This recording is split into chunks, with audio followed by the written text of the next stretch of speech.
Hi, it's been a while, and this will be technically the first YouTube video instead of Instagram since, well, I've moved on to YouTube.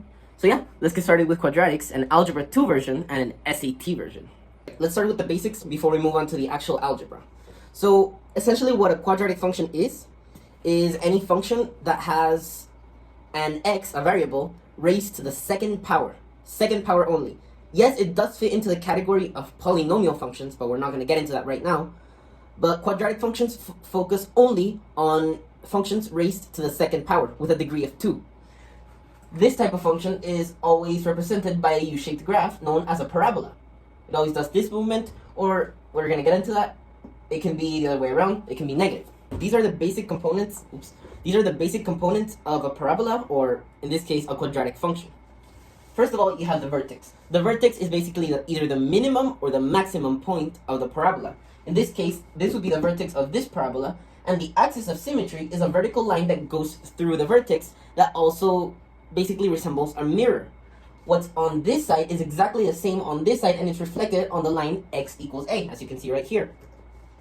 The vertex, it's a regular point. I'm going to show you how to find it algebraically in just a second. And the axis of symmetry, once you find the vertex, it's just x equals the x-coordinate of the vertex. So the line x equals the x-coordinate of the vertex, that's your axis of symmetry, or your line of symmetry. Yes, there are more components to a quadratic function, or specifically to a parabola, especially if you get into conic sections in either pre-calc or calculus or higher levels of geometry. You have the directrix, the focus, the focal width, but we're not going to get into that. This is Algebra 2 and SAT quadratics only. Let's start digging deep into the algebra. A quadratic function can be represented in two ways. There's technically three, but no one uses the third one, so I'm not going to bother teaching you, unless it's requested, obviously. First of all, you have the standard form. Y equals ax squared plus bx plus c, where a cannot equal 0 because of what we discussed. This is a quadratic function with degree 2. It's not degree 3, not degree 1. It's always going to be degree 2. Quadratic functions. Then you have the vertex form, which is a times x plus h to the second power plus k. Again, a cannot equal 0. I already mentioned why. And now comes how you can convert between the forms and also find the vertex. So, first of all, there's this nice expression used in order to find the x-coordinate of the vertex, negative b over 2a, as you can see over here, in standard form. You have a, b, c, they're coefficients, or in c's case, it's a constant. Well, if you plug in b, let's say b equals negative 1. You plug in negative 1 up here, and a equals 2, for example. Then you plug in a over here, do the math, and you get the x-coordinate of the vertex. Or in this case, let's call it a. After you have the x-coordinate of the vertex, what you want to do is plug in a into the original function, which is going to give you the y-coordinate of a, or the vertex itself. So now to how we can change from standard form to vertex form and vice versa.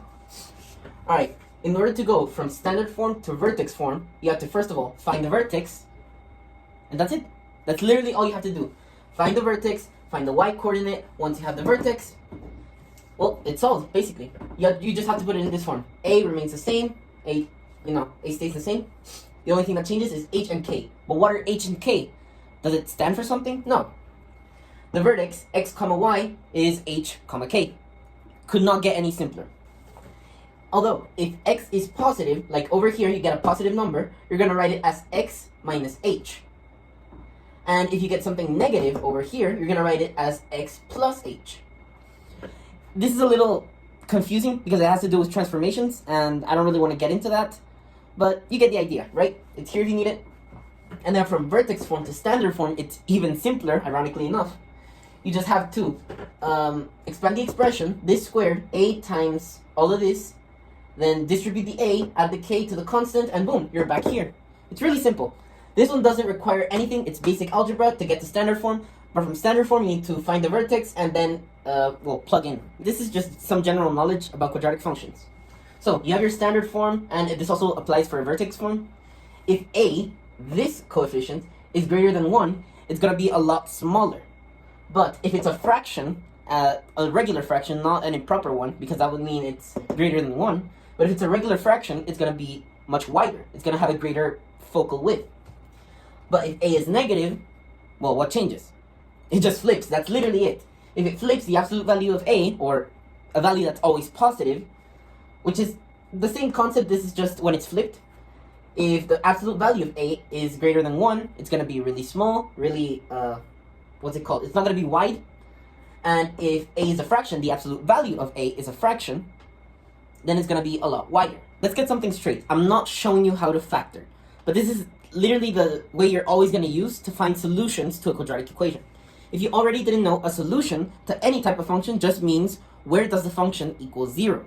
Like, when is the y value 0? Well, you just set the function equal to 0, and now you have a quadratic equation. You solve for x for that this equals 0. The most common way, and the only way I'm going to review in this video, I will review factoring in other videos, will be the x method. Here, you're going to have a, and here you're going to have, what's it called? Oh no, actually, let's use d. And this should be e. Alright, sorry for the confusion. Alright, these two are constants. And with this method, you want to ask yourself, which numbers multiply to c, like these two, e times d will equal c, and which numbers will add to b. So e plus d will give you b.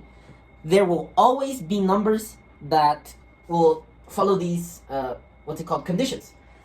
For a solution to appear in a quadratic function as simple as this, you need to find two numbers that multiply to c and that add up to b.